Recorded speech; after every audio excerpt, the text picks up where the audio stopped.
अस्सलाम वालेकुम दोस्तों, मैं हूं आपके साथ आयशा। तो दोस्तों, ऐसा लगता है हमारे लिए एजुकेशन और शिक्षा मायने नहीं रखती, बल्कि हमारे लिए गाय और गौ रक्षक ज़्यादा मायने रखते हैं। वरना सोचिए, क्या हम एक ऐसा शिक्षा मंत्री चुन सकते हैं जिससे 1,76,676 की गिनती पढ़नी भी नहीं आती हो। लेकिन ऐसा हुआ है और ये कांड करने वाला राज्य है हरियाणा। जी हाँ, जिस महोदय को आप देख रहे हैं, ये हरियाणा के शिक्षा मंत्री कंवरपाल गुर्जर हैं। इन्होंने कल हरियाणा की विधानसभा में शिक्षा मंत्रालय ने जो पैसा खर्च किया है उसका अमाउंट बताया, और किस अंदाज में बताया वो भी आप जरा सुनिए। शिक्षा विभाग द्वारा कुल 1,76,000 नहीं 10,700 1,76,000 1,07,636.84 करोड़ रुपए का उपयोग कर लिया। तो सुना आपने, ये हरियाणा के शिक्षा मंत्री हैं। अब सवाल ये है कि इसके लिए जिम्मेदार कौन है। आखिर किसने एक ऐसे शख्स को शिक्षा मंत्री बना दिया जिसे लिखा हुआ नहीं पढ़ा जा रहा। तो फिर इसका जवाब मेरे हिसाब से हरियाणा के लोग हैं, क्योंकि हरियाणा के लोगों को असल में पढ़ाई लिखाई और पढ़े लिखे नेता चाहिए ही नहीं। उन्हें मोनू मानेसर, बिट्टू बजरंगी जैसे लोग चाहिए। मैं ज़्यादा नहीं बताऊंगी, लेकिन ये हम सभी जानते हैं कि मोनू मानेसर कौन है और बिट्टू बजरंगी कौन है। मोनू मानेसर खुद को गौ रक्षक कहता है और वो ये कहता है कि हरियाणा में गौ माता पर जुल्म नहीं सहेगा। मोनू मानेसर पर नासिर और जुनैद की हत्या का भी आरोप है, और वहीं बिट्टू बजरंगी पर मेवात में हुए दंगों में शामिल होने का आरोप है। सोचिए, हरियाणा के लोगों को अगर वाकई पढ़े लिखे लोगों की ज़रूरत होती तो क्या वो कंवरपाल सिंह को अपने राज्य का एजुकेशन मिनिस्टर बनाते? यकीनन कभी नहीं। लेकिन उन्होंने हरियाणा के लोगों से कंवरपाल सिंह को अपना एजुकेशन मिनिस्टर बनाया हुआ है। खैर, यहाँ कंवरपाल को चुनने में खट्टर साहब का भी हाथ है, और यकीनन मोदी जी की बीजेपी का भी, क्योंकि सभी जानते हैं कि मोदी की मर्जी के बिना बीजेपी में कोई कुछ भी नहीं बन सका। हाल ही में हमने ये देखा कि कैसे मोदी की बीजेपी ने मध्य प्रदेश, राजस्थान और छत्तीसगढ़ में ऐसे लोगों को सीएम बनाया है जिन्हें कोई नहीं जानता। खैर, आगे बढ़ते हैं और बात करते हैं सियासत की। सबसे बड़ा और सबसे अच्छा मिमिक्री आर्टिस्ट आखिर कौन है? क्योंकि बीजेपी ये कह रही है कि ममता बनर्जी के एक सांसद ने उपराष्ट्रपति धनखड़ की मिमिक्री करके लोकतंत्र के मंदिर में लोकतंत्र का मजाक उड़ाया है, और उस मजाक को राहुल गांधी ने अपने मोबाइल के कैमरे से शूट भी किया है। लेकिन अब कांग्रेस वाले ये कह रहे हैं कि सियासत का सबसे बड़ा मिमिक्री आर्टिस्ट तो खुद मोदी जी ही हैं, क्योंकि ममता के सांसद कल्याण बनर्जी ने तो मिमिक्री संसद के बाहर की थी। मोदी जी तो अपनी मिमिक्री वाली कला का प्रदर्शन संसद के अंदर कई बार दिखा चुके हैं। वैसे मुझे ऐसा लगता है कि ममता बनर्जी के सांसद कल्याण बनर्जी ने जो किया वो सिर्फ मॉरली गलत है, बल्कि इस्लाम के भी खिलाफ है।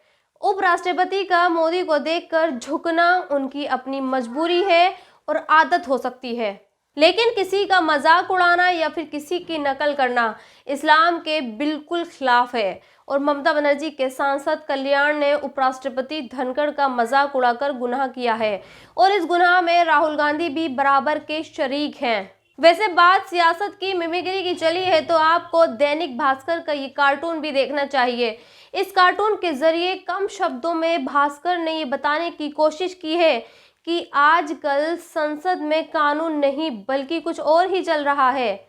सोचिए, आज़ादी के बाद ये पहला मौका है जब किसी सरकार ने विपक्षी दलों के 141 सांसदों को सस्पेंड कर दिया है, और हमारे देश के मीडिया को उस राष्ट्रपति जगदीप धनखड़ की मिमिक्री की फिक्र सता रही है। ये मीडिया और ये सरकार दोनों ही लोकतंत्र के लिए खतरा है। सोचिए, इन 141 सांसदों को इसलिए बर्खास्त किया गया है क्योंकि ये सांसद संसद में शोर मचाते हैं, सरकार से सवाल पूछते हैं।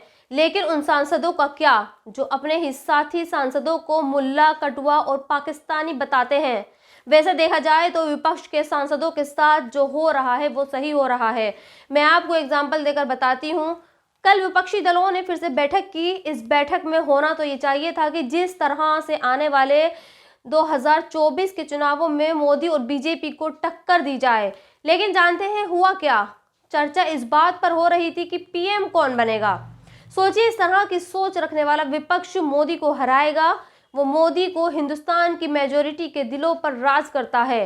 जो मंदिर में जाता है और जो सनातन धर्म को आगे बढ़ा रहा है, उस मोदी को हराने से पहले ही विपक्ष इस बात पर लड़ रहा है कि जीतने के बाद प्रधानमंत्री कौन बनेगा। वैसे इस मीटिंग में लालू ने जो बात कही, आज वो आपको जरूर सुनना चाहिए। लालू ने बड़े ही सरल और सीधे लफ्जों में ये कहा कि अगर आपको बीजेपी या फिर मोदी को हराना है तो देश के लोगों को ये बताना और समझाना होगा कि बीजेपी राम के नाम पर राजनीति कर रही है। उसे ना तो सनातन धर्म की परवाह है और ना ही उसे भगवान राम की परवाह है। वो राम मंदिर भी इसलिए ही बनवा रही है ताकि जनता के वोट हासिल कर सके। खैर, लालू ने जो बात कही है वो सही कही है, लेकिन इस बात को देश की मेजोरिटी को लालू को समझाने में घोड़े खुल सकते हैं, क्योंकि इस देश की जनता को आज अनपढ़ एजुकेशन मिनिस्टर कबूल हो सकता है, लेकिन कोई अगर उनसे ये कहे कि देश में राम और सनातन धर्म के नाम पर राजनीति होती है तो कतई कबूल नहीं होगा। खैर, आगे बढ़ते हैं और बात करते हैं मोदी की गारंटी की। आज सुबह से सोशल मीडिया पर लोग ये कह रहे हैं कि राजस्थान में मोदी ने जो गारंटी दी थी तो वो 15 लाख रुपए वाले जुमले की तरह निकली। नहीं समझे तो चलिए थोड़ा तफसील से आपको बताती हूँ। दरअसल जब पिछले दिनों राजस्थान में चुनाव प्रचार चल रहा था तो राजस्थान के हर नुक्कड़, हर चौराहे पर इस तरह के पोस्टर लगे हुए थे और बीजेपी ये वादा कर रही थी कि अगर राजस्थान में वो जीती तो घरेलू गैस सिलेंडर 450 रुपए में कर देगी। खुद मोदी जी ने अपनी रैलियों में राजस्थान की औरतों से ये वादा किया था और गैस सिलेंडर 450 रुपए तक देने की बात कही थी।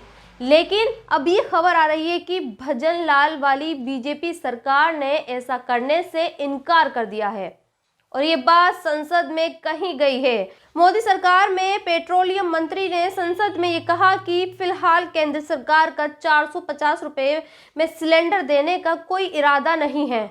आज मैं आपको ये भी बताऊंगी कि मोदी के मुरीद होना कितनी बड़ी बात होती है और जो मोदी जी का मुरीद होता है या फिर उनकी तारीफें करता है उसे क्या इनाम और ऑफर मिलते हैं। लेकिन फिलहाल फोकस गैस सिलेंडर पर करते हैं और गैस सिलेंडर का फोकस ये है कि राजस्थान की जिन महिलाओं ने 450 रुपए में सिलेंडर मिलने का सपना देखा था वो फिलहाल पूरा नहीं होगा। उन्हें या तो इंतज़ार करना होगा या फिर खुद मोदी जी अगली बार किसी और चुनाव में उन्हें दूसरा कोई सपना दिखा देंगे और उनका वोट ले लेंगे। खैर, आगे बढ़ते हैं और अब आपको एक ऐसी खबर के बारे में बताते हैं जिसे दिखाने के लिए हमारे देश का मीडिया बहुत ही ज़्यादा उतावला रहता है और वो खबर है दाऊद इब्राहिम से जुड़ी हुई। आप लगातार ये देख रहे होंगे कि हमारे देश का टीवी मीडिया लगातार चीख चीख कर ये कह रहा है कि दाऊद को पाकिस्तान में जहर दिया गया है और इस बार वो नहीं बचेगा। लेकिन जानते हैं अब खबर क्या आ रही है? खबर ये आ रही है कि दाऊद बर्थडे पार्टियों की तैयारी कर रहा है और ये बात खुद दाऊद के बेहद करीबी रहे छोटा शकील ने बोली है। एक टीवी चैनल के एक रिपोर्टर ने जब छोटा शकील से दाऊद को जहर दिए जाने की खबरों के बारे में पूछा तो उसने ये कहा कि दाऊद एकदम फिट है और वो अपने बर्थडे पार्टी की तैयारियां कर रहा है। वैसे कल एक टीवी ये भी चला रहा था कि दाऊद अब 5 वक्त की नमाज पढ़ता है। सोचिए हमारे देश का मीडिया कहाँ पहुँच गया है। उसे एक मुसलमान के 5 वक्त नमाज पढ़ने पर भी हैरानी हो रही है, उसे उसमें खबर नज़र आ रही है। खैर, बात पाकिस्तान की चली है तो पाकिस्तान से जुड़ी 2 और खबरें मैं आपको बताती हूँ। पहली खबर तो पाकिस्तान से जुड़ी है, वो ये है कि पाकिस्तान के पूर्व प्रधानमंत्री नवाज शरीफ ने ये कहा कि पाकिस्तान की आज जो हालत है उसके लिए भारत और अमेरिका जिम्मेदार नहीं है बल्कि खुद पाकिस्तान ही जिम्मेदार है। और दूसरी खबर पाकिस्तान के मंदिरों से जुड़ी हुई है। दरअसल पाकिस्तान अब मंदिरों से पैसा कमाना चाहता है और उसने पाकिस्तान में जो मंदिर हैं उन मंदिरों को देखने और उनके दर्शन करने के लिए भारत के हिंदुओं को वीज़ा दे दिया है। पाकिस्तान से जो खबरें आ रही हैं वो ये है कि पाकिस्तान ने 55 भारतीय हिंदुओं को वीज़ा दिया है और ये कहा है कि ये लोग पाकिस्तान में आकर अपने मंदिरों में अपने देवी देवताओं के दर्शन कर सकते हैं। फिलहाल 55 हिंदुओं का ये जत्था पाकिस्तान के कटासराज मंदिर में जाएगा। जिस तस्वीर को आप देख रहे हैं ये कटासराज मंदिर की ही तस्वीरें हैं। ऐसे पाकिस्तान में कई और मंदिर हैं और ये लोग इन्हीं मंदिरों के दर्शन करेंगे। वैसे कल मैंने आपको एक और खबर दिखाई थी और वो खबर ये थी कि नीदरलैंड्स के नए पीएम ने ये कहा था कि पाकिस्तान में हिंदू सुरक्षित नहीं है और उन्हें वहां जान का खतरा है। सोचिए, जिस देश ने मंदिरों को सही सलामत रखा हुआ है वो देश क्या लोगों को मारेगा, उनके लिए खतरा बनेगा? यकीनन नहीं।